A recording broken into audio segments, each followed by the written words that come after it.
Mirror के में कोई डाउट है, कुछ रिवाइज कराना उसके में? भाई प्लेन मिरर प्रैक्टिस किया था या नहीं किया था, कुछ डाउट है उसमें?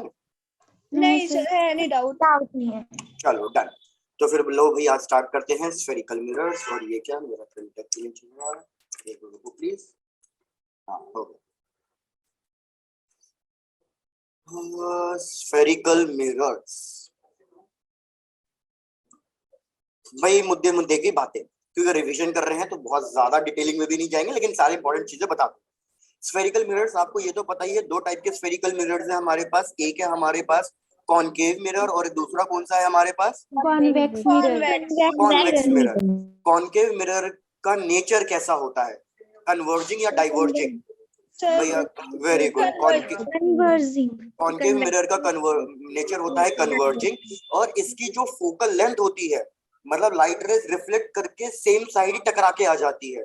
जैसे मैं यहाँ पे डायग्राम ड्रॉ कर रहा हूँ, ये हमारा कॉनकेव मिरर हो गया। अगर इस पे कोई भी लाइट रे फॉल डाउन कर रही है तो वो टकरा के इसी की साइड आ जाती है, इसलिए इसका जो फोकल लेंथ होगा, हम जो भी डिस्टेंस लेते हैं वो तो पोल से लेते हैं, तो इसका फोकल लेंथ पोल के लेफ्ट में आ रहा है। इसका फोकल लेंथ पोल के लेफ्ट में आ रहा है तो इसका फोकल लेंथ कैसा होगा, नेगेटिव या पॉजिटिव? नेगेटिव। बिल्कुल, तो इसका फोकल लेंथ हम जनरली लेते हैं नेगेटिव से।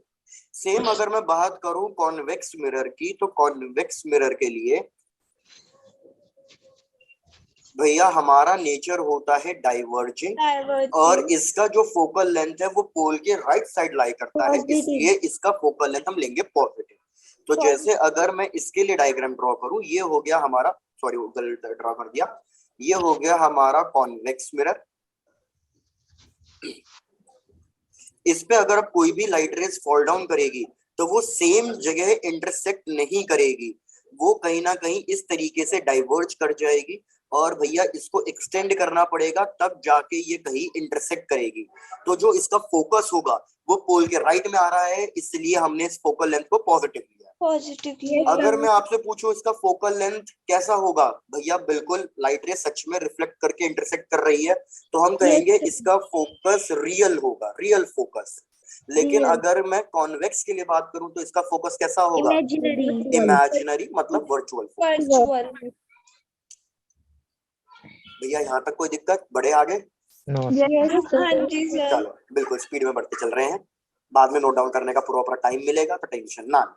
सर आप इसको साइट में वो कर देंगे, इनको क्या चीज? नोट्स को पीडीएफ की उसमें साइट में ही कर देंगे। हाँ ड्राइव पे अपलोड कर दूंगा, बाकी ड्राइव पे तो ऑलरेडी अपलोडेड है ना हमारा रिऑप्टिक्स का पूरा। ये एक शॉर्ट नोट्स की तरह हो जाएंगे ना? ठीक है done done done, okay okay जैसा आप कहें। चलो चुप रहो, तुमसे तो पूछा ही नहीं, चुप रहो इधर। अब यार इसमें इंपॉर्टेंट जैसे रे डायग्राम्स तो होते ही हैं, लेकिन रे डायग्राम्स इतने ज्यादा जरूरी भी नहीं है, बगैर उससे काम चल जाएगा। बस इतना इतना याद रखो, हमारा कॉनकेव मिरर किस किस टाइप की इमेज बनाता है? रियल। भैया कॉनकेव मिरर सब कुछ कर सकता है, वो रियल एंड इन्वर्टेड इमेज भी बनाता है, और वो वर्चुअल एंड इरेक्ट भी बनाता है। Yes sir. अब इसमें एक और फिर से याद रखने वाली चीज कि ये रियल एंड इन्वर्टेड भैया सेम साइज की भी बनाएगा, और स्मॉल मतलब स्मॉल भी बनाएगा, और लार्ज भी बनाएगा। डिमिनिश का मतलब स्मॉल साइज ही हुई होता है, लार्ज भी करेगा। लेकिन अगर ये वर्चुअल एंड इरेक्ट बना रहा है तो ये केवल एक ही बनाएगा, दैट इज एनलार्ज्ड। और ये कौन सा केस है, जब भैया हमारा ऑब्जेक्ट प्लेस्ड होता है between focus and pole. Very good.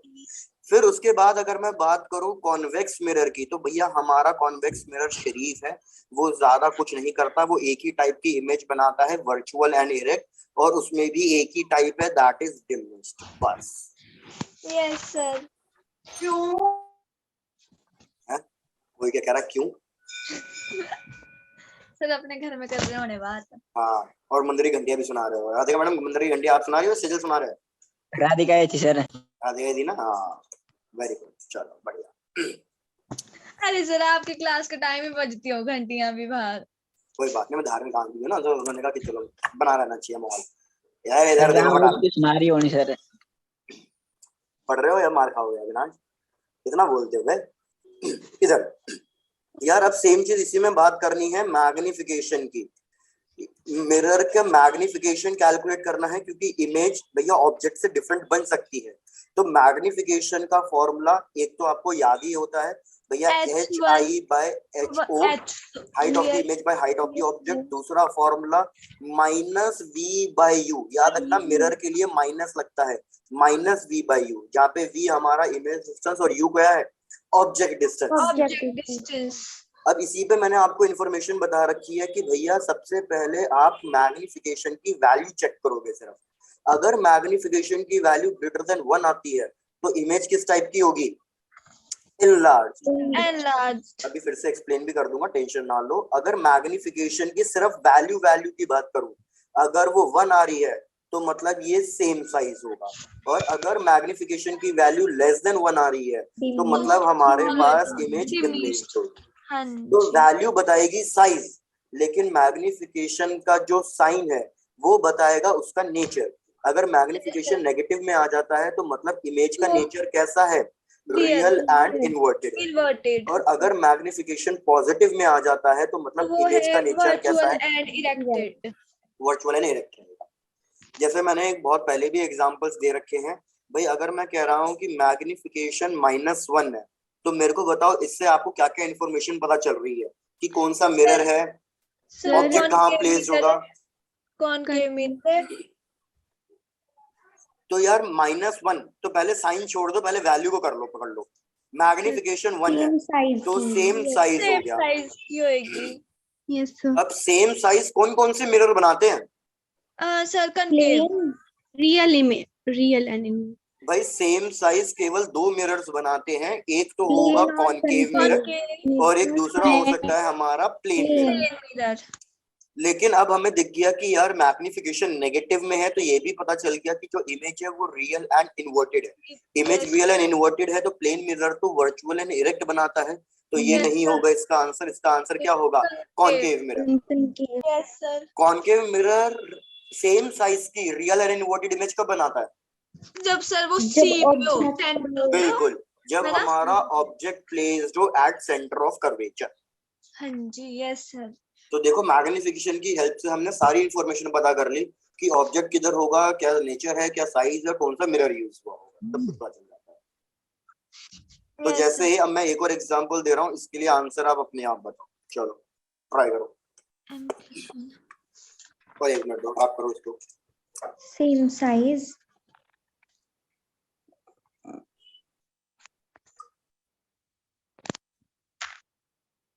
Plane mirror,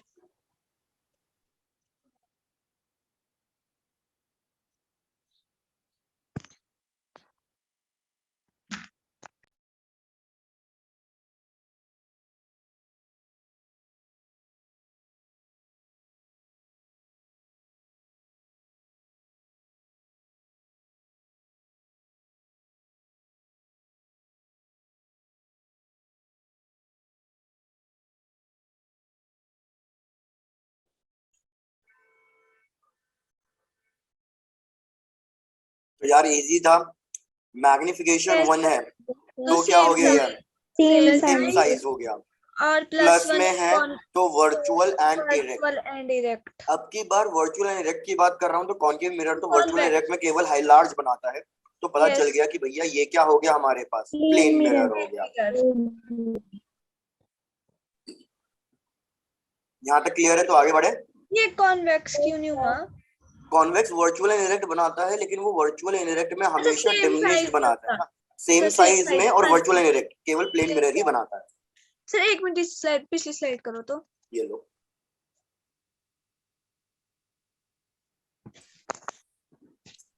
yes sir, हो गया। हो गया, हाँ चलो। जी।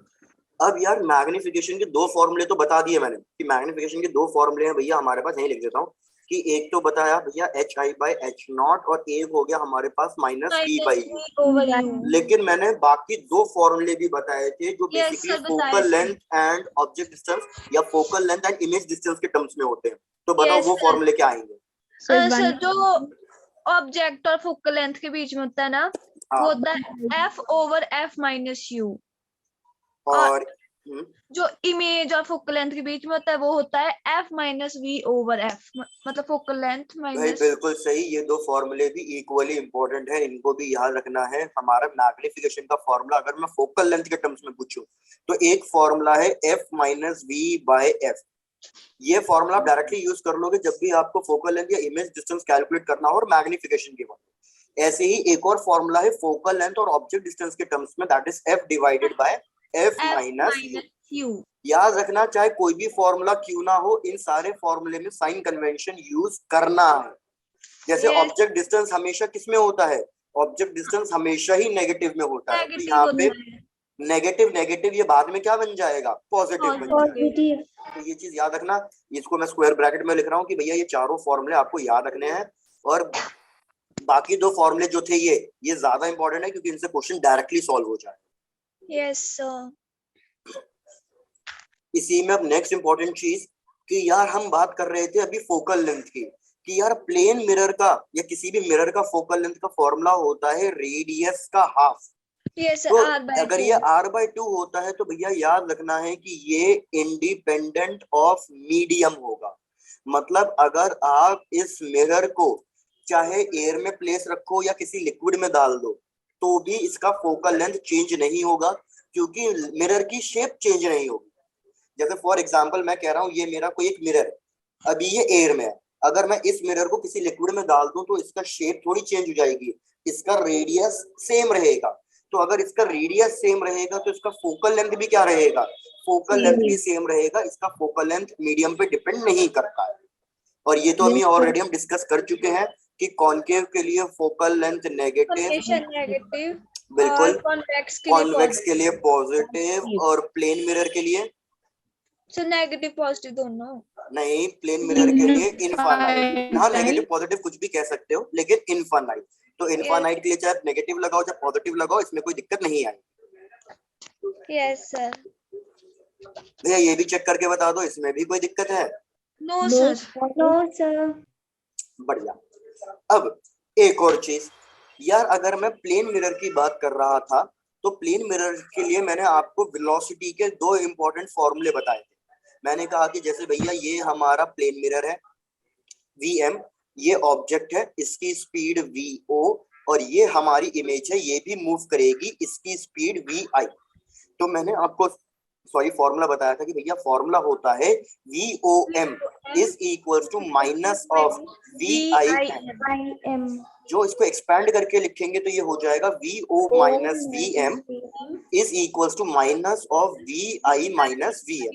मैं सबके ऊपर वेक्टर साइन लगा रहा हूँ ये बताने के लिए कि भैया आप सिर्फ वैल्यूज नहीं रखोगे, डायरेक्शन के साथ रखोगे। जैसे vi आपको पता है लेफ्ट में जा रही है, तो vi की वैल्यू आप जो भी रखोगे वो इसके में नेगेटिव साइन के साथ रखोगे। Yes sign convention. ऐसे ही सेम चीजें इधर भी है। भैया अब हम बात कर रहे हैं स्फेरिकल मिरर के लिए, तो ये अगर मैंने कोई एक स्फेरिकल मिरर लिया, चाहे कॉनकेव चाहे कॉन्वेक्स, और इसके आगे मैंने कहीं रख दिया है ऑब्जेक्ट, तो ये हो गई हमारे पास ऑब्जेक्ट की स्पीड, ये हो गई हमारे पास मिरर की स्पीड, और कहीं ना कहीं यहीं पे कहीं हमारी इमेज भी होगी। तो कहीं ना कहीं इमेज या तो इधर ट्रैवल करेगी या उधर ट्रैवल करेगी, और ये हो जाएगी वेलोसिटी ऑफ इमेज।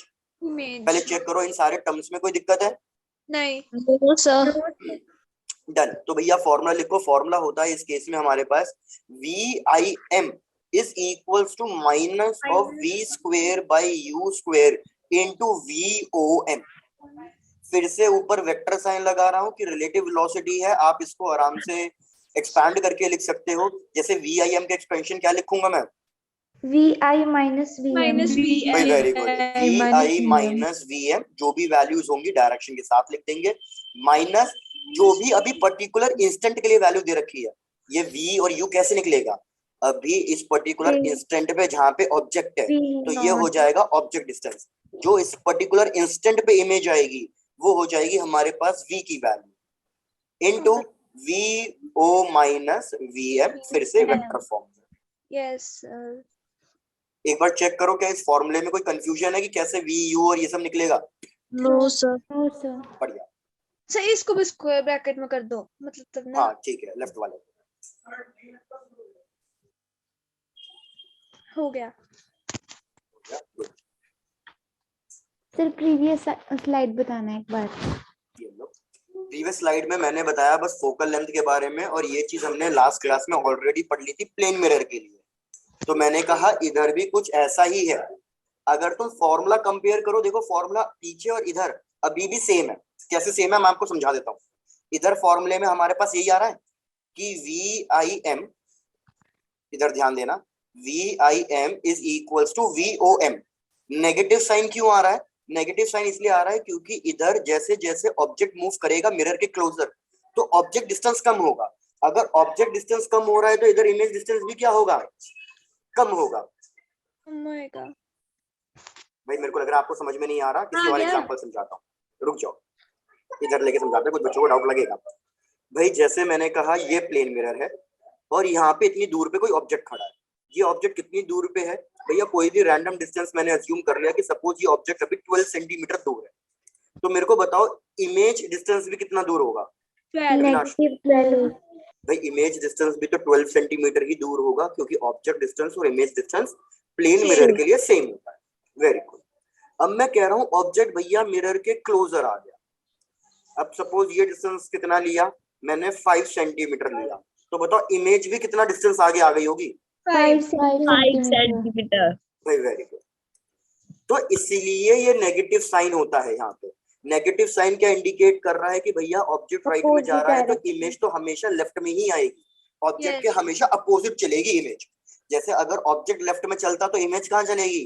राइट में, प्लेन मिरर के केस में, इसलिए नेगेटिव है।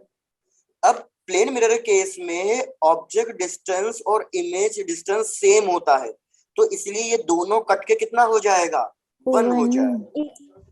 तो फॉर्मूला इधर सेम है, इधर भी v²/u² था, लेकिन इधर उन दोनों की वैल्यू सेम थी तो इसलिए कैंसल आउट होके 1 हो गया। लेकिन भैया स्फेरिकल मिरर के केस में हमारा ऑब्जेक्ट और इमेज जरूरी नहीं कि हमेशा अपोजिट डायरेक्शन में हो, ये सेम डायरेक्शन में भी हो सकते हैं।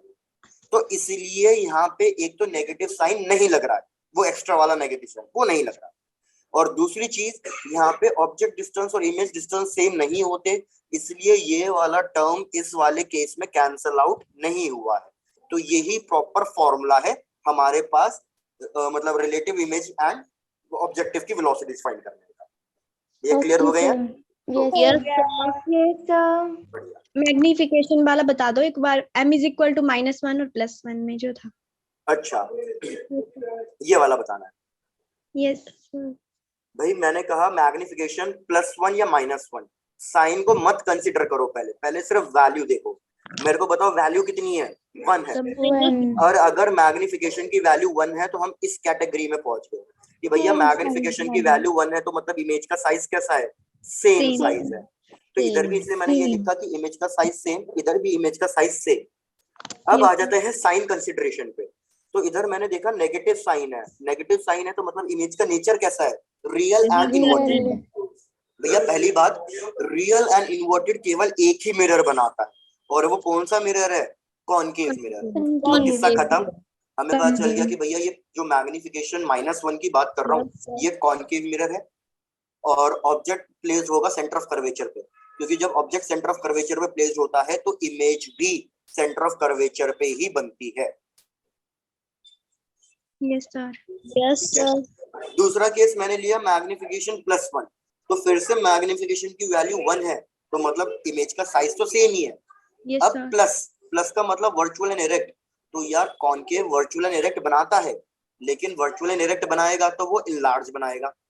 ये देखो इधर कॉन्वेक्स भी वर्चुअल एंड इरेक्ट बनाता है, लेकिन कॉन्वेक्स वर्चुअल एंड इरेक्ट में हमेशा डिमिनिश्ड बनाता है। तो एक अकेला मिरर बचा जो virtual and erect and same size बनाता है, दैट इज प्लेन। क्लियर हो गया ये वाला भी? Yes sir. चलो डन कर लो भैया, जिसको जो यहाँ तक नोट डाउन करना है कर लिया सर। कर लिया। तो बस यही सारी मुद्दे थी हमारी इस स्फेरिकल मिरर्स में। एक दो छोटी छोटी चीजें और पूछ लेता है वो कभी कभी, जैसे कि अगर ये मैंने कॉनकेव मिरर लिया और इस कॉनकेव मिरर का आधा पार्ट मैंने कवर कर दिया किसी एक ब्लैक पेपर से, या आधा पार्ट कवर कर दिया, ये है ही नहीं हमारे पास एक तरीके से, तो मेरे को बताओ क्या इमेज बनेगी अभी भी ऑब्जेक्ट की या नहीं बनेगी, और अगर इमेज बनेगी तो क्या आधी बनेगी या क्या होगा, इमेज पे क्या फर्क पड़ेगा, आपको ये बताना। स्मॉल पूरी साइज। इमेज बनेगी। सर बनेगी इमेज। और इमेज में क्या फर्क आएगा, बनेगी। क्या डिफरेंस आएगा? आधी बनेगी। Small size. उसकी ब्राइटनेस कम होगी। अब मैंने ये कहाँ बोला कि ऑब्जेक्ट सेंटर ऑफ कर्वेचर पे प्लेस्ड है या कहाँ प्लेस्ड है, उसकी तो मैं बात ही नहीं कर फिर रहा। उसकी ब्राइटनेस size। कम होगी। चलो तो आओ बात करते हैं। तो भैया इधर क्या है, इमेज के साइज पे, इमेज के साइज पे कोई फर्क नहीं पड़ेगा। इमेज अभी भी पूरी की पूरी बनेगी, जैसे बनती थी, छोटी या बड़ी वो नहीं, लेकिन इमेज पूरी बनेगी। फर्क किस पे पड़ेगा? फर्क पड़ेगा इंटेंसिटी पे, इमेज की क्लैरिटी पे, ब्राइटनेस पे। क्योंकि खुद सोचो, पहले मिरर पे ऊपर भी लाइट रे फॉल डाउन कर रही थी, नीचे हर जगह लाइट रे फॉल डाउन कर रही थी, तो ज्यादा लाइट मिल रही थी इमेज के लिए, तो इमेज के लिए ज्यादा लाइट मिल रही थी, तो इमेज ब्राइट बनेगी, ज्यादा क्लियर बनेगी। लेकिन इधर क्या हो रहा है, सिर्फ ऊपर वाले पार्ट लाइट दे रहा है, नीचे वाला पार्ट लाइट नहीं दे रहा है, तो इसलिए जो इमेज बनेगी वो बनेगी पूरी, लेकिन उसकी क्लैरिटी इतनी नहीं आएगी, उसकी ब्राइटनेस इतनी नहीं आएगी, इंटेंसिटी विल रिड्यूस। चेक करो ये समझ में आया या इसको रिपीट करना है? आ गया। आ गया सर, सुनो। हाँ, नहीं कुछ नहीं, आ गया आ गया। नहीं कुछ फिर से रिपीट करना है तो बता देना। नहीं नहीं नहीं। सर जैसे ब्लैक पेपर नहीं होता ना, तो इमेज सर बड़ी बननी थी। नहीं, इमेज अभी भी सेम साइज की ही बनेगी, इमेज की ब्राइटनेस बढ़ जाएगी। Yes sir. ठीक है,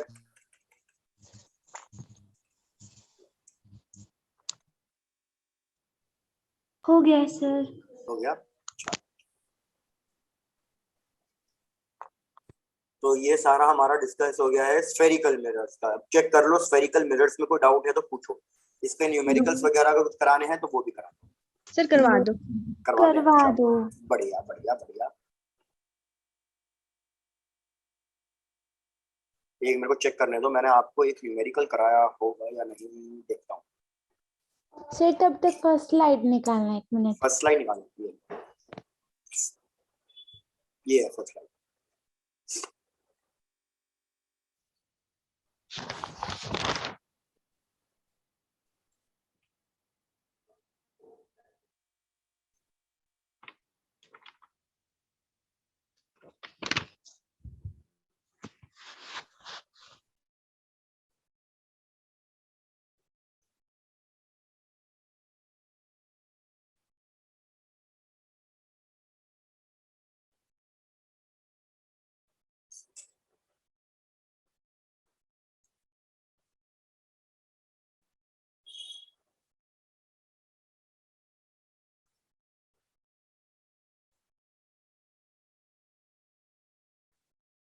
हाँ, आज अविनाश कह रहा है कि उसको सब कुछ सर से ऊपर जा रहा, बाउंसर जा रहा है उससे, है ना अविनाश?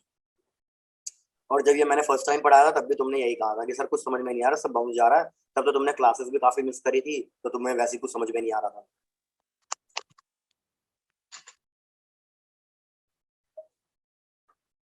अविनाश जरा बताओ, अभी भी कुछ पल्ले पड़ रहा है या नहीं पड़ रहा है?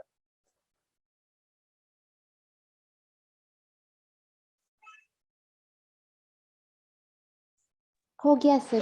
हो गया, चलो 1 मिनट सर। 1 मिनट भैया, 1 मिनट।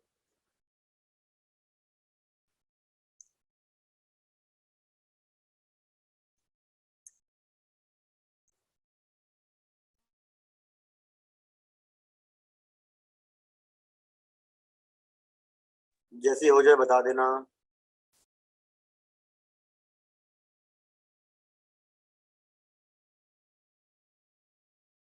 हो गया सर।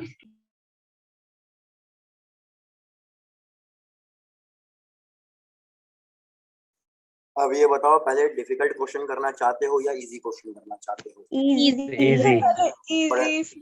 बड़े नालायक हो, मेरे को तो लगा बोलोगे सर कोई नहीं, करा दो डिफिकल्ट क्वेश्चन, कोई दिक्कत नहीं है। सर तब ऐसा होगा कि डिफिकल्ट होगा, फिर आपको कराना पड़ेगा बाद में। वो तो वैसे भी कराना पड़ेगा। चलो भैया क्वेश्चन देखो, भैया क्वेश्चन है, ये हमारे पास कॉनकेव मिरर, यहाँ पे हमारे पास ऑब्जेक्ट रखा हुआ है और जो ये ऑब्जेक्ट है ये मूव कर रहा है 10 मीटर पर सेकंड के वेलोसिटी से, और जो हमारा मिरर है वो है रेस्ट पे, वो मूव नहीं कर रहा है। इस मिरर का फोकल लेंथ हमें गिवन है कि इस मिरर का फोकल लेंथ है -30 सेंटीमीटर, और जो ये ऑब्जेक्ट डिस्टेंस दे रखा है, ऑब्जेक्ट डिस्टेंस दे रखा है -20 सेंटीमीटर। चेक करो, कोई क्वेश्चन में डाउट है? रिपीट कर रहा हूँ, मिरर रेस्ट पे, हाँ कॉनकेव मिरर है, मिरर मूव नहीं कर रहा है, मिरर रेस्ट पे है, इसके सामने ऑब्जेक्ट है, कितने डिस्टेंस पे, कितनी दूरी पे रखा है ये ऑब्जेक्ट? भैया 20 सेंटीमीटर, 20 सेंटीमीटर की दूरी पे रखा हुआ है। और ये ऑब्जेक्ट मूव कर रहा है कितनी स्पीड से? 10 मीटर पर सेकंड की स्पीड से मूव कर रहा है। सॉरी, एक चीज ठीक कर लो, या तो सारी वैल्यूज को उसमें ले लो मीटर में, ये सारी वैल्यूज को सेंटीमीटर में, तो इसको 10 सेंटीमीटर पर सेकंड कर दो।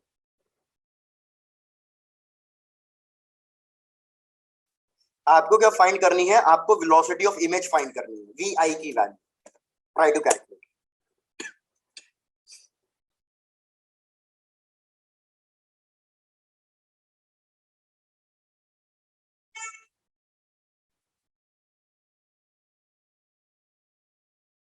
सिंपल सा क्वेश्चन है, मैंने फॉर्मूला लिखवा भी दिया था, फिर से लिख देता हूं कि भैया v i m is equals to minus of v square by u square into v o m, यही वाला फॉर्मूला यूज करना है और वी आई की वैल्यू कैलकुलेट करनी है। आप कंप्लीट करो और मेरे को 1 मिनट दो।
यार मिरर फॉर्मूला तो सबको आता है ना, v और u की वैल्यू, u की वैल्यू कैलकुलेट -2 सर, -2 -2 चेक करता हूँ, 1 मिनट चेक करने दो आंसर। यार आंसर आ रहा है -90। चलो चेक करते हैं, सॉल्व करना स्टार्ट कर रहा हूँ। सबसे पहले मेरे को बताओ व्हाट इज मिरर फॉर्मूला, क्योंकि हमें v की वैल्यू कैलकुलेट करनी पड़ेगी। 1 by u minus 1 1 by v f 1 by u is equals to 1 by u plus 1 by v. भाई very good, 1 by v plus 1 by u is equals to 1 by f। याद रखना mirror के case में plus होता है, lens के case में यही सेम चीज माइनस में हो जाती है। Yes, sir. तो मेरे को सबसे पहले तो v निकालना पड़ेगा, तो 1 by v, u की वैल्यू -20 थी तो इसलिए बीच में माइनस साइन आ गया, फोकल लेंथ की वैल्यू -30, तो ये हो जाएगा 1 by v is equal to -1 by 30 plus 1 by 20। तो भैया चेक करो पहले तो 1 by v की वैल्यू कितनी आ रही है, इसका एलसीएम लेंगे तो इसका एलसीएम आ जाएगा हमारे पास 60, तो ये हो जाएगा -2 प्लस 3 मतलब 1 by 60, तो v Yes, की sir. वैल्यू +60 आ रही है। पहले चेक करो, v की वैल्यू हमारे पास 60 आ गई। अब मैं वैल्यूज को सब्स्टिट्यूट कर सकता हूँ। भैया फॉर्मूला था vi माइनस vm, vm की वैल्यू कितनी है? 0 है, मिरर तो 0. रेस्ट पे है, माइनस v स्क्वायर तो मतलब 60 इंटू 60, ये हो गया v square, divided by u square, u square की वैल्यू मतलब 20 थी तो 20 का ये हो जाएगा 20 into 20 into vo minus vm, तो vo की वैल्यू राइट में है तो मतलब भैया +10 माइनस vm की वैल्यू फिर से 0। अब इसको सॉल्व करो और चेक करके बताओ भैया vi की वैल्यू कितनी आ रही है। तो एक तो ये कैंसिल हुआ 0, भाई बिल्कुल ये कैंसिल हुआ 3, ये कैंसिल हुआ, दैट इज 30, तो आंसर आ रहा है हमारे पास -90 सेंटीमीटर पर सेकेंड। अवनीश चेक करो, कोई डाउट है तो पूछो। -90। बिल्कुल सही।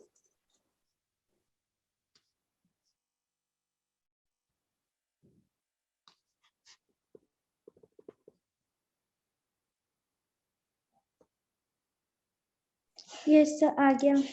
आ गया। Yes sir. अब एक डिफिकल्ट क्वेश्चन कर लें। Yes sir. Yes sir. Yes sir. चलो डन।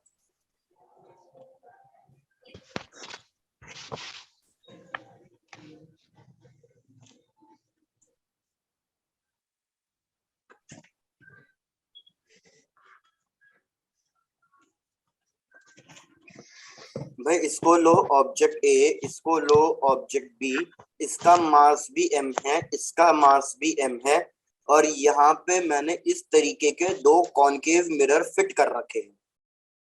ये दो कॉनकेव मिरर है जो फिट कर रखे हैं। इस स्टैंड का जिसपे कॉनकेव मिरर फिट कर रखे हैं, इसका मास भी m है। कॉनकेव मिरर का रेडियस, इसका रेडियस दे रखा है कि भैया इसका रेडियस है r। ये दोनों ऑब्जेक्ट अभी बराबर डिस्टेंस पे प्लेस्ड है। कितने बराबर डिस्टेंस पे प्लेस्ड है? ये डिस्टेंस हमें दे रखा है 2r।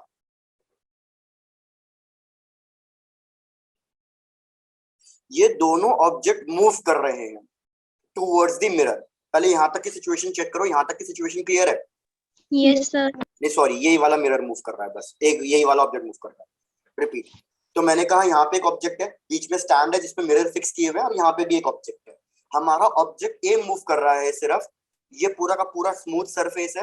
ऑब्जेक्ट और मिरर के बीच में डिस्टेंस 2r, मिरर और ऑब्जेक्ट बी के बीच में भी डिस्टेंस 2r। मेरे को क्या बताना है? मेरे को भैया इमेज डिस्टेंस बताना है v का और a का।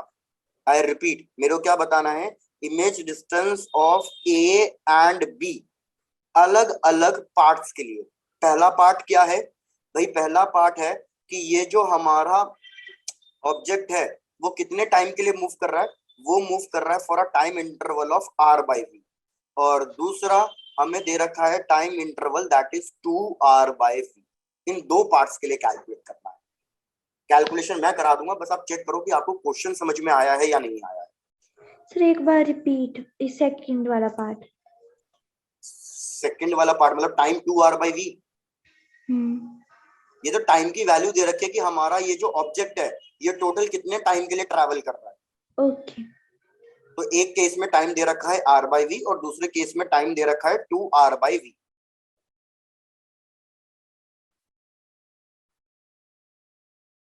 हो गया। हो गया। प्लीज एक मिनट रुकना, जरा एक चीज चेक करने दो मेरे को। हाँ ठीक, सही है, डन। चलो सॉल्व करना शुरू करें, कराऊं? Yes sir. डन।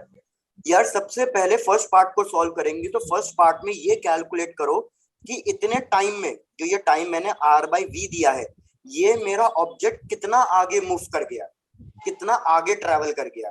तो बेसिकली मैं क्या कैलकुलेट करना चाहता हूं कि ये कितना डिस्प्लेसमेंट कवर कर चुका है। तो डिस्प्लेसमेंट का फॉर्मूला क्या होता है? Velocity into time. मेरे ऑब्जेक्ट की वेलोसिटी कितनी दे रखी है? a, और टाइम सॉरी ऑब्जेक्ट a की वेलोसिटी कितनी दे रखी है? v, और टाइम कितना दे रखा है? r/v। ये कट गया तो मेरे पास डिस्टेंस कितना आ गया? r। तो यार अब ये ऑब्जेक्ट मतलब कहीं ना कहीं यहाँ r डिस्टेंस आगे आ गया। r डिस्टेंस आगे आने का मतलब क्या है कि हमारा ये object a centre of curvature पे आ गया। तो मेरे को बताओ कि अगर मेरा object a centre of curvature पे आ गया है तो इसकी इमेज कहाँ बनी होगी? मतलब अगर ऑब्जेक्ट बिल्कुल, अगर ऑब्जेक्ट सेंटर ऑफ कर्वेचर पे होता है तो इमेज भी कहाँ बनती है? वही सेंटर ऑफ कर्वेचर पे ही बनती है। तो इमेज डिस्टेंस हमें क्या पता चल गया कि इमेज डिस्टेंस कितना होगा? r होगा। हाँ सॉरी r। चेक करो समझ में आया या रिपीट करना है? नहीं सर, आ गया वो गलती से। रिपीट। रिपीट। चलो कहाँ से रिपीट करना शुरू से ही? यस ठीक है भाई, देखो फिर से मैं पहले ये पता करना चाहता हूं कि इतने टाइम में ये ऑब्जेक्ट कितना आगे मूव कर गया, क्योंकि तभी तो मेरे को ऑब्जेक्ट डिस्टेंस मिलेगा और तभी मैं इमेज डिस्टेंस कैलकुलेट कर सकता हूँ। तो मैंने कैलकुलेट किया कि भैया टाइम r बाय v में इस ऑब्जेक्ट ने कितना डिस्प्लेसमेंट कवर किया। तो डिस्प्लेसमेंट का फॉर्मूला क्या होता है, velocity into time. Object A की वेलोसिटी कितनी है, v, टाइम कितना है, r by v, v cut गया तो ऑब्जेक्ट ने कितना ट्रैवल कर लिया, R. अगर ऑब्जेक्ट ने r ट्रैवल कर लिया तो ये डिस्टेंस कितना बचा, ये भी तो r ही बचा। ठीक है, तो मैं यहाँ पे ये चीज ड्रॉ करके दिखा रहा हूँ, चेक करना। भाई मैंने कहा ये मेरा मिरर था, इस वाले मिरर की बात कर रहा हूँ मैं सिर्फ। पहले ऑब्जेक्ट मेरा यहाँ था, ये डिस्टेंस था 2r, लेकिन अब ऑब्जेक्ट शिफ्ट होके यहाँ पे आ गया है और ये डिस्टेंस r है, तो डेफिनेटली ये रिमेनिंग डिस्टेंस भी r होगा। तो अब मेरे को बताओ अब ऑब्जेक्ट किधर प्लेस्ड है। तो अगर अब मैं ऑब्जेक्ट की बात करूं, ऑब्जेक्ट मेरा at centre of curvature placed है। तो अगर ऑब्जेक्ट हमारा सेंटर ऑफ कर्वेचर पे होता है तो भैया हमारी इमेज भी कहाँ बनती है, Center of curvature. Centre of curvature पे ही बनती है। तो ये चीज यहाँ पे लिख रहा हूँ, if object is placed at centre of curvature, image is also produced at centre of curvature only. तो मतलब इसकी जो इमेज O डैश की जो इमेज बनेगी वो यही बनेगी। तो इसको मैंने लिख दिया I। तो मेरे को बताओ मिरर से इमेज का कितना डिस्टेंस है, R। लेकिन ये लेफ्ट में आ रहा है या राइट में आ रहा है, Left में. तो इसलिए VA की वैल्यू क्या लिखूंगा, -R लिखूंगा। चेक कर लो, ये चीज समझ में आ गई। Yes, sir. Very good. अभी फर्स्ट पार्ट खत्म नहीं हुआ है, सुन लो, अब फर्स्ट पार्ट खत्म नहीं हुआ है। ये तुमने ए के लिए सारी कैलकुलेशन कर दी, अब बात आ जाओ बी के लिए। भाई बी के लिए ये मिरर है मेरे पास, ना तो मिरर मूव करा ना तो ऑब्जेक्ट बी ने मूव किया, तो ऑब्जेक्ट बी अभी भी किधर है, 2r पे ही है। यार तुम्हें ऑब्जेक्ट डिस्टेंस पता है बी के लिए, रेडियस पता है, मतलब फोकल लेंथ पता है, तो क्या इसके लिए v की वैल्यू निकाल सकते हो मिरर फॉर्मूला यूज करके। Yes, sir. तो try to calculate, mirror formula use करो बी के लिए। ये हमने कैलकुलेशन ए के लिए करी है, फिर से रिपीट कर रहा हूँ, ये हमने कैलकुलेशन ए के लिए करी है, अब आप कैलकुलेशन करो बी के लिए। तो मैं यहाँ लिख रहा हूँ, बी के लिए ऑब्जेक्ट डिस्टेंस कितना है, -2r, सॉरी +2r, राइट में आ रहा है मिरर के, ठीक है, +2r क्योंकि राइट में आ रहा है। इसका फोकल लेंथ कितना है, इसका फोकल लेंथ है r/2 प्लस में, क्योंकि वो अभी भी राइट में आएगा। तो मैं बोल रहा हूँ मिरर फॉर्मूला यूज करो और मेरे को v की वैल्यू कैलकुलेट करके बताओ v की वैल्यू कितनी आएगी। और सब अपने माइक म्यूट करो, सबके माइक से डिस्टरबेंस आ रही है। बिल्कुल, तो जैसे ये v की वैल्यू निकल जाए मेरे को कैलकुलेट करके बता दो क्या लिखूं आंसर।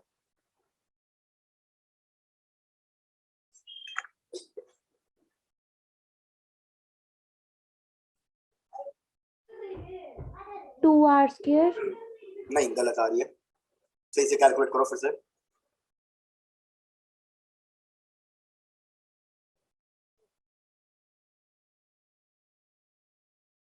भाई मैथ्स वाले बच्चे होगे, कैलकुलेशंस में गलतियां करोगे।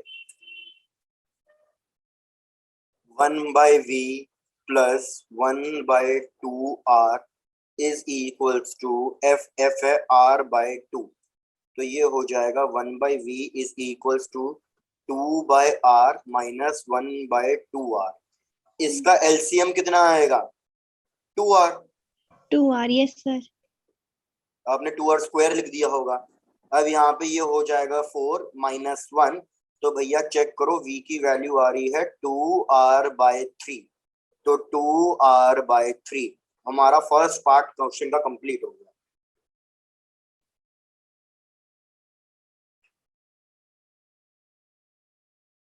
यस सर, हो गया। अब एक काम कर लो, फर्स्ट क्वेश्चन पे वापस जाओ, इसको 2r की जगह 3r/v कर लो। ओके। क्वेश्चन पे वापस जाओ, इस वैल्यू को 2r/v की जगह 3r/v करो and try to calculate the second part. खुद से ट्राई करो, सोचो कैसे आएगा।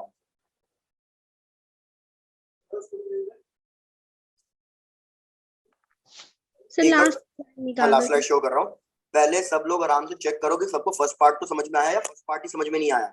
आ गया। भाई रिस्पॉन्स थोड़ा सा कम चल रहा है। आ गया आ सर। गया सर। आ गया, बढ़िया।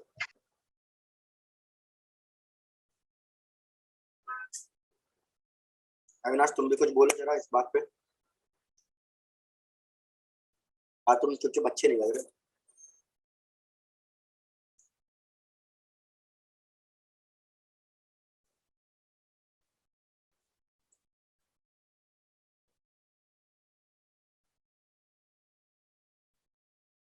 हो गया सर। हो गया। Yes sir. मैं सेकंड पार्ट कह रहे हो फर्स्ट पार्ट कह रहे हो? सेकंड। सेकंड पार्ट हो गया। आंसर बताओ जरा।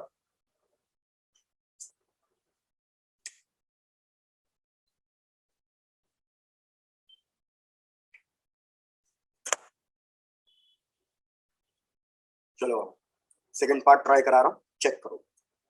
सेकंड पार्ट फिर से यही कैलकुलेट करो कि भैया सबसे पहले ऑब्जेक्ट ए कितना मूव करेगा। तो अगर मैं डिस्प्लेसमेंट कैलकुलेट करूं तो फिर से velocity into time, velocity v थी ऑब्जेक्ट ए की, time 3r by v, v cut गया तो टोटल इसको कितना ट्रैवल करना है? 3r minus 3r। लेकिन अब सोचो एक दिक्कत है, सोचो समझो थोड़ा सा इधर। यार ये मेरा मिरर था और ऑब्जेक्ट हमारा कितने डिस्टेंस पर है? ऑब्जेक्ट हमारा 2r के डिस्टेंस पे है। तो अगर ये ऑब्जेक्ट 2r के डिस्टेंस पे है तो ये 3r कैसे ट्रैवल करेगा?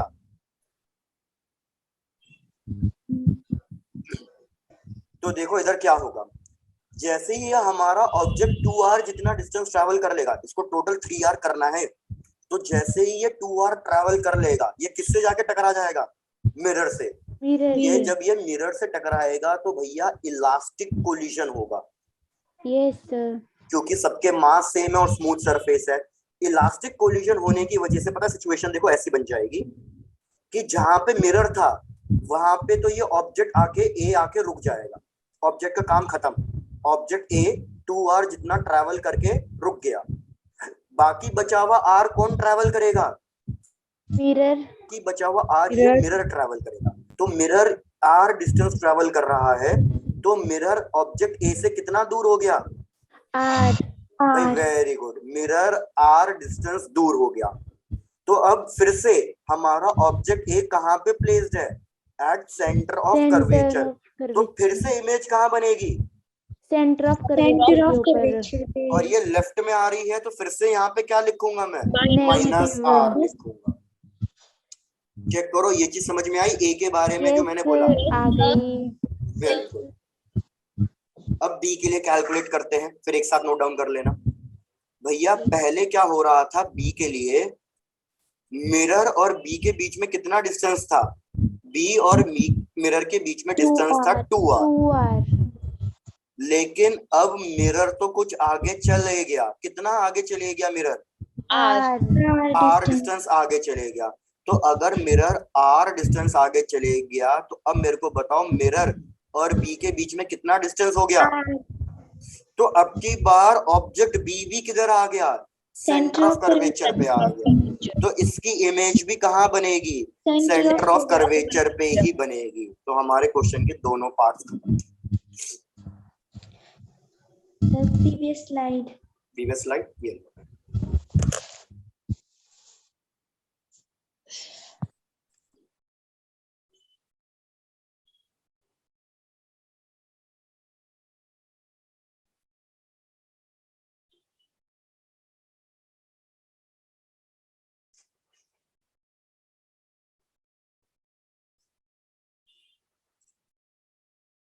तो क्वेश्चन कॉन्सेप्चुअल है मेनली, इतना डिफिकल्ट भी नहीं है। और कैलकुलेशंस भी देखो, कैलकुलेशंस भी कुछ थी नहीं इतनी, मेनली क्वेश्चन कॉन्सेप्ट के ऊपर है।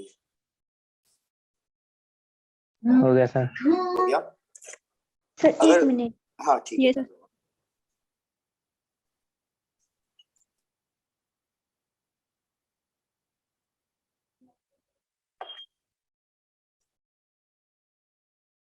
बता देना कब नेक्स्ट स्लाइड करनी है, नेक्स्ट स्लाइड करूंगा।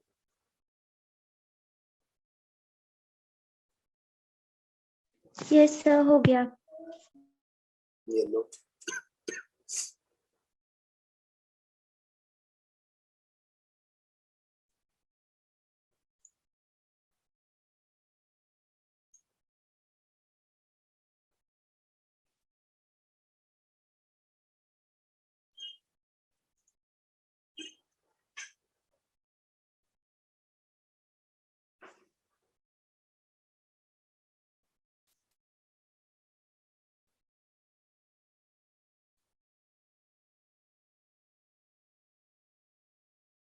भैया डन? Yes Yes, sir. तो एक काम करो, वापस क्वेश्चन पे जाओ, तीसरा पार्ट लिखो, ये आपके होमवर्क के लिए, अभी नहीं करना है, बाद में आप अपने आप ट्राई करोगे और आंसर हम नेक्स्ट क्लास में मैच करेंगे कि भाई ये आंसर आपका सही आ रहा है या नहीं आ रहा है। अब थर्ड पार्ट के लिए टाइम की वैल्यू लो 5r/v। Yes Okay, sir. ठीक है, सर। इसके लिए नेक्स्ट क्लास में Yes, आंसर चेक करेंगे। Yes sir. चलो, तो यहाँ तक हो गया हमारा स्फेरिकल मिरर की पार्ट खत्म। यस अब हमें सर। क्या स्टार्ट करना है, मिरर्स वाला पार्ट सारा हो गया, अब हमें स्टार्ट करना होता है refraction of light.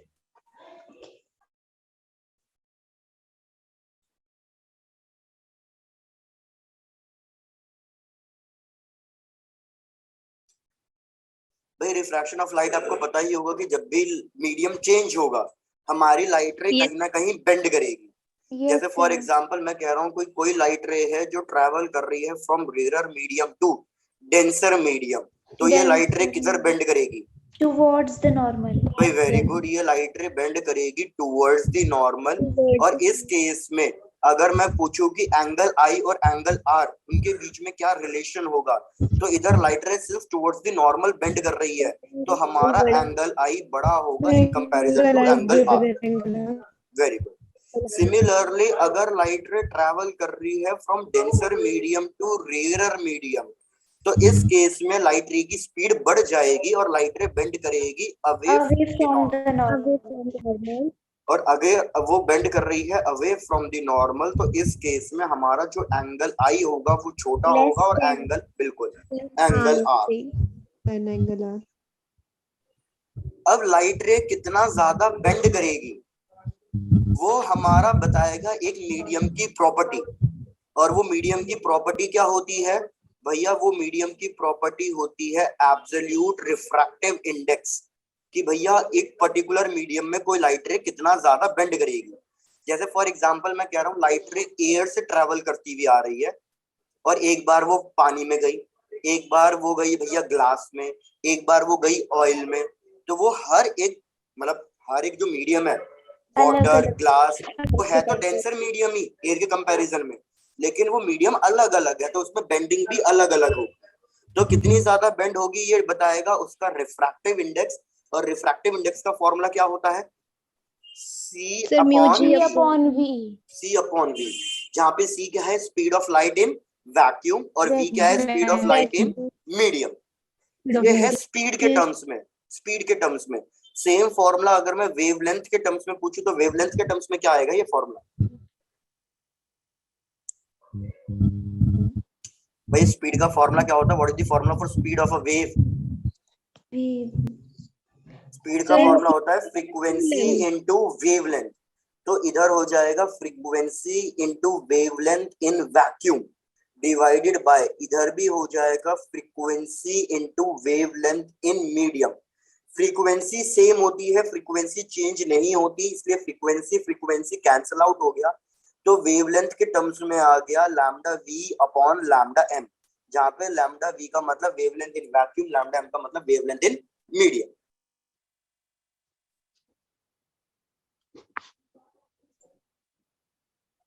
Yes sir. हो गया सर। हो गया।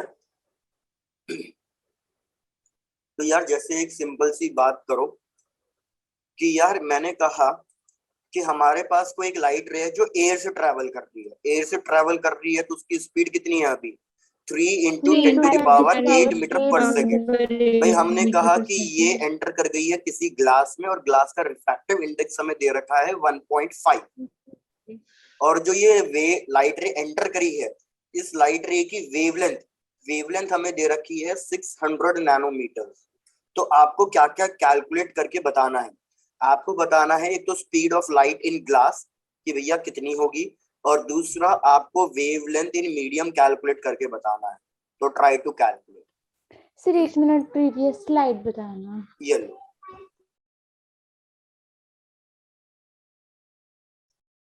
हमें स्पीड ऑफ लाइट दे रखी है, वैक्यूम के अंदर रिफ्रैक्टिव इंडेक्स दे रखा है, हमें बताना है speed of light in medium and wavelength of the light in medium. हो गया सर। हो गया, राइट।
दीपिका सही आ रहा है आपका answer, very good.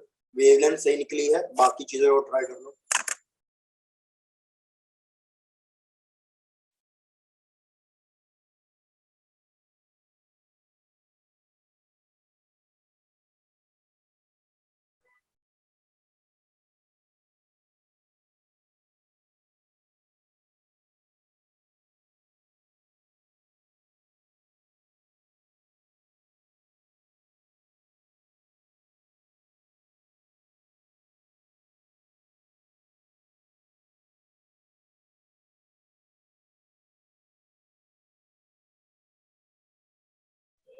Sir velocity 2 into 10⁻8 metre पर सेकंड।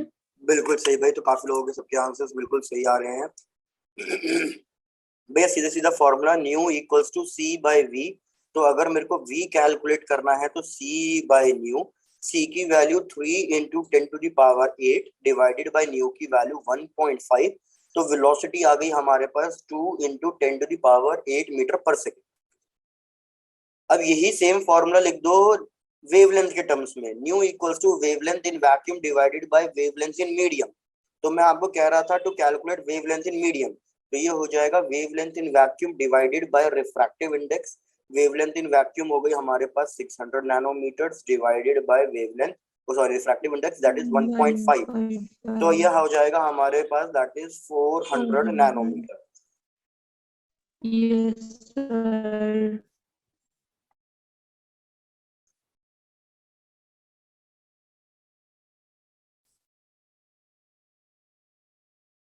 हो गया सर।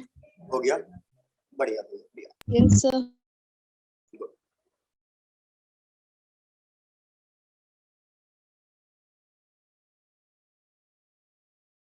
हो गया सर। चलो अब इसी में रिफ्रैक्शन के अंदर ही हम बहुत सारे कॉन्सेप्ट पढ़ेंगे। Refraction through plane surfaces, refraction through spherical surface, apparent depth, real depth. अच्छा विनाश, ठीक है। तो जैसे कॉन्सेप्ट यही होता है कि हमारा अपैरेंट डेप्थ का, यार जब लाइट रे का मीडियम चेंज होता है तो लाइट रे का पाथ भी चेंज हो जाता है, मतलब वो बेंड कर जाती है कहीं ना कहीं। तो लाइट रे की बेंडिंग की वजह से हमारा पास जो ऑब्जेक्ट है वो हमें सेम डेप्थ पे दिखाई नहीं देता, वो हमें किसी और डेप्थ पे दिखाई देता है। जैसे हमने कॉन्सेप्ट किया कि ये हमारे पास कोई एक कंटेनर है और इस कंटेनर के अंदर मैंने कोई ना कोई ऑब्जेक्ट रखा और लिक्विड से फिल कर दिया। भैया ये कंटेनर, ये हमारा लिक्विड, और यहाँ पे हमने कोई ना कोई ऑब्जेक्ट रख दिया। तो हमें साफ दिख रहा है कि इधर अगर मैं ऑब्जेक्ट की बात करूं तो ऑब्जेक्ट हमारा कौन से मीडियम में प्लेस्ड है, डेंसर मीडियम में, क्योंकि वो लिक्विड के अंदर है। और जो हमारा ऑब्जर्वर है, ऑब्जर्वर मतलब जो देख रहा है, वो प्लेस्ड है हमारा रेयर मीडियम के अंदर। तो उसकी वजह से क्या होगा, ऑब्जेक्ट और ऑब्जर्वर दोनों अलग अलग मीडियम के अंदर हैं, तो इसलिए ये ऑब्जेक्ट की कभी भी रियल डेप्थ दिखाई नहीं देगी। जैसे ऑब्जेक्ट कभी भी हमें रियल डेप्थ, ये हो गया रियल डेप्थ जिसको हम डिनोट करते हैं टी से, रियल डेप्थ को टी से याद रखना। तो ये रियल डेप्थ पे हमें नहीं दिखाई देगा, तो ये हमें कितनी डेप्थ पे दिखाई देगा हमें वो कैलकुलेट करना है। तो हमने देखा कि भैया ये जो इसकी इमेज है, ये ऑब्जेक्ट हमें कहीं ना कहीं थोड़ा सा ऊपर दिखाई देगा, तो सरफेस से कितना नीचे दिख रहा है, ये डेप्थ हमारी क्या कहलाएगी, अपैरेंट डेप्थ कहलाएगी। और ऑब्जेक्ट से कितना ऊपर ये इमेज बन रही है, ये चीज हमारी क्या कहलाती है, नॉर्मल शिफ्ट। तो एक बार रिपीट कर रहा हूं, नॉर्मल शिफ्ट का मतलब कि ऑब्जेक्ट से कितना ऊपर इमेज मिल रही है, अपैरेंट डेप्थ का मतलब सरफेस से कितना नीचे इमेज मिल रही है। तो यार इस केस में अपैरेंट डेप्थ का फॉर्मूला याद रखना है, अपैरेंट डेप्थ का फॉर्मूला होता है real depth by refractive index, मतलब ये हो गया हमारे पास t डिवाइडेड बाय न्यू। और हम कैलकुलेट कर सकते हैं फिर नॉर्मल शिफ्ट। भैया नॉर्मल शिफ्ट आपको साफ दिख रहा है, हम कैलकुलेट कैसे करेंगे, real depth minus apparent depth. Normal shift को डिनोट किया जाता है d से, जब मैं इन सबको सब्स्टिट्यूट कर दूंगा तो हमारे पास फॉर्मूला आएगा t into 1 minus 1 by nu. तो ये दोनों फॉर्मूले याद रखने हैं आपको, अपैरेंट डेप्थ का और नॉर्मल शिफ्ट। Okay sir. कोई दिक्कत यहाँ तक? No sir. No sir.